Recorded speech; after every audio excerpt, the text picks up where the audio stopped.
نحمده ونصلي على رسوله الكريم أما بعد. أعوذ بالله من الشيطان الرجيم. بسم الله الرحمن الرحيم. لتبلغن في أموالكم وأنفسكم ولتسمعن من الذين أوتوا الكتاب من قبلكم ومن الذين أشركوا أذى كثيرا وَإِن تَصْبِرُوا وَتَتَّقُوا فَإِنَّ ذَلِكَ مِنْ عَزْمِ الْأُمُورِ. صدق اللہ العظیم. بزرگوں اور پیارے بھائیوں، اللہ رب العزت کا بڑا کرم، بڑا احسان ہے کہ اللہ تعالیٰ نے ہمیں ایمان اور یقین کی دولت سے مالا مال فرمایا ہے. کلام پاک کی ایک آیت میں نے آپ کے سامنے پڑھی ہے. عربی قواعد کے اعتبار سے بڑی تاکید کے ساتھ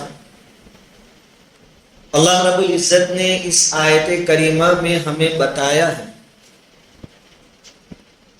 کہ تم ضرور بالضرور آزمائے جاؤ گے.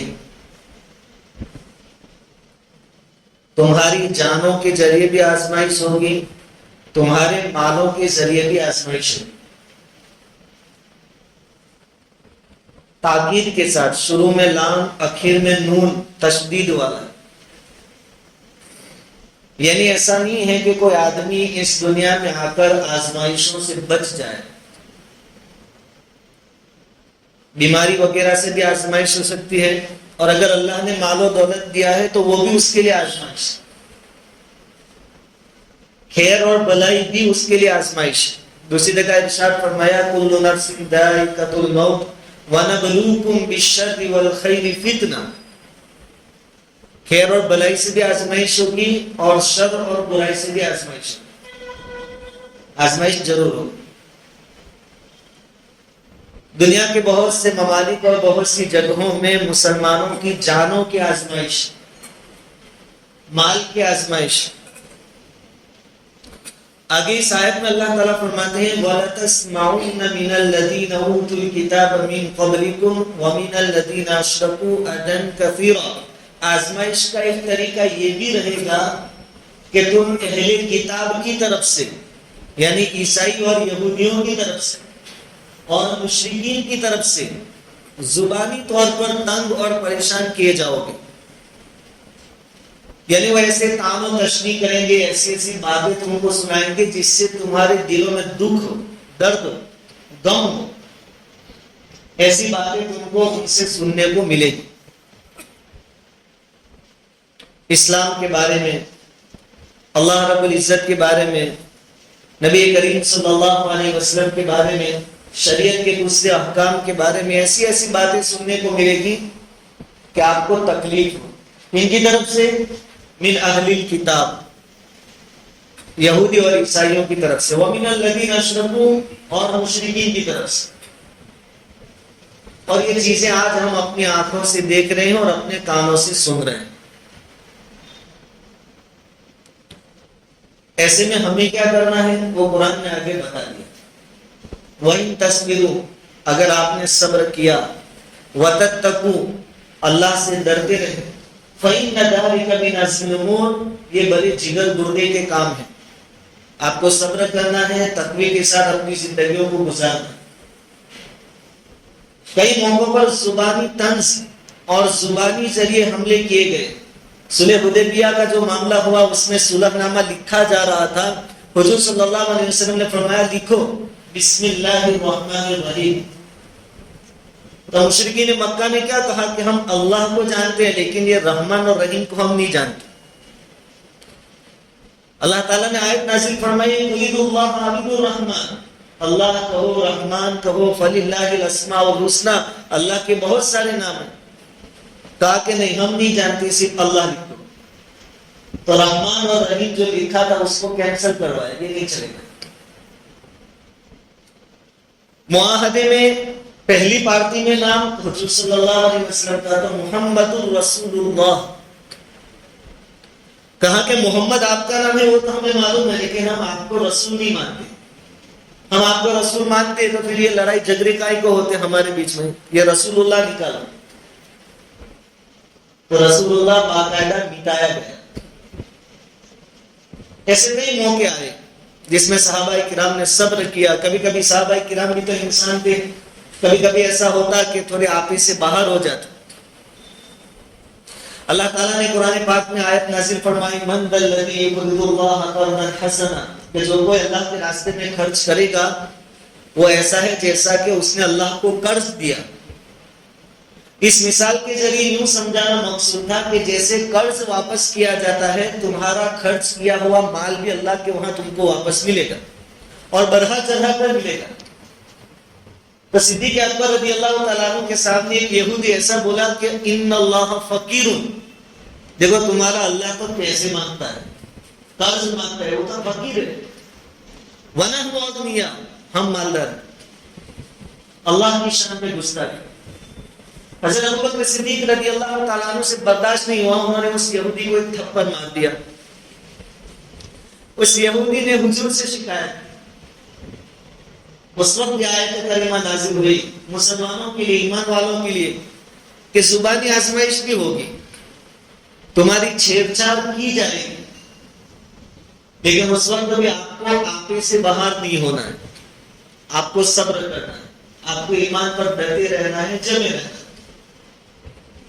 سے ہمارے لیے بہترین مثالیں ہیں حضور کی داد میں, صحابہ کرام کی داد میں. ہم صبر کے ساتھ اپنا کام کرتے رہے.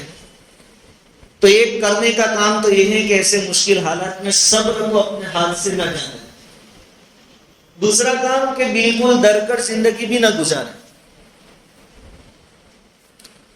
1947 میں جب انگریزوں سے ہمارے ملک کو آزادی ملی, اس کے بعد ہندوستان اور پاکستان کی تقسیم ہوئی. یہ تقسیم بڑے خطرناک طریقے سے ہوئی, لاکھوں لوگ اس میں ذبح کر دیے گئے. یہاں سے ٹرینیں بھر بھر کر وہاں جاتی تھی اور وہاں سے ٹرینیں بھر بھر کر یہاں آتی تھی لاشوں. یہاں بے قصور مسلمانوں کو مارا جاتا تھا, وہاں بے قصور ہندوؤں اور سکھوں کو مارا جاتا تھا. اور ماحول ایسا بن گیا تھا کہ شمالی ہند یعنی اتر بھارت, دہلی ہے, اتر پردیش ہے, پنجاب ہے, وہ جو علاقے ہیں وہاں مسلمانوں کے لیے سفر کرنا مشکل تھا. تو حکومت نے, سرکار نے یہ بندوبست کیا تھا کہ ٹرین کے اندر ریل گاڑی چلتی تھی, ریل گاڑی میں 2-3 ڈبے صرف مسلمانوں کے لیے ہوتے تھے اور اس میں ہتھیاروں کے ساتھ پولیس والے رہتے تھے. ان کے پروٹیکشن میں, ان کی حفاظت میں مسلمان انہی 2-3 ڈبوں میں سفر کر سکتے تھے. دوسرے کسی ڈبے میں جانے کی کسی کی ہمت نہیں ہوتی تھی. ایسے خطرناک ماحول میں مسلمانوں کے دلوں سے خوف اور ڈر نکالنے کے واسطے ہمارے بزرگوں نے اپنی جانیں ہتھیلی پر رکھ کر بڑے قدم اٹھائے. حضرت مولانا سجاد نعمانی صاحب دامت برکاتہم کے والد صاحب تھے حضرت مولانا منصور نعمانی صاحب رحمت اللہ علیہ. ان کا واقعہ ہے کہ ایسے خطرناک حالت میں حضرت نے لکھنؤ سے دیوبند کے سفر کا ارادہ کیا کہ لکھنؤ سے جائیں گے سہارنپور اور سہارنپور سے جائیں گے دیوبند. حضرت کو معلوم تھا کہ ریل کے سفر میں 2-3 ڈبوں میں ہی ہمیں بیٹھنا ہے مسلمانوں کو, جس میں کہ سپاہی ہوتے ہیں ہتھیاروں کے ساتھ. حضرت کہتے ہیں کہ میرے دل میں بڑی قرت تھی کہ یہ کیا زندگی مسلمانوں, ملک کو آزاد کرانے میں زیادہ قربانیاں ہم نے دی ہیں اور آج ہم 2-3 ڈبوں میں, وہ بھی سپاہیوں کی حفاظت میں سفر کریں. یہ ماحول کسی طرح برداشت کے لائق نہیں تھا. حضرت کہتے ہیں کہ میں ڈبے میں چڑھ گیا, بہت بھیڑ تھی, بیٹھنے کے واسطے جگہ نہیں ملی, حضرت کھڑے رہے. ڈبے میں مسلمان جو باتیں کر رہے تھے کہ ایسا ہو رہا ہے ویسا ہو رہا ہے, وہ سب سنتے رہے. حضرت افسوس کرتے رہے کہ اس ملک کی آزادی میں ہم اتنی قربانیاں نہیں اور آج ہمارا حال یہ ہے. خیر پھر ہردوئی کا اسٹیشن آیا تو حضرت نے ارادہ کیا کہ ٹرین سے یعنی ڈبے سے نیچے اتر کر پلیٹ فارم پر نماز پڑھوں. عصر کی نماز کا وقت تھا.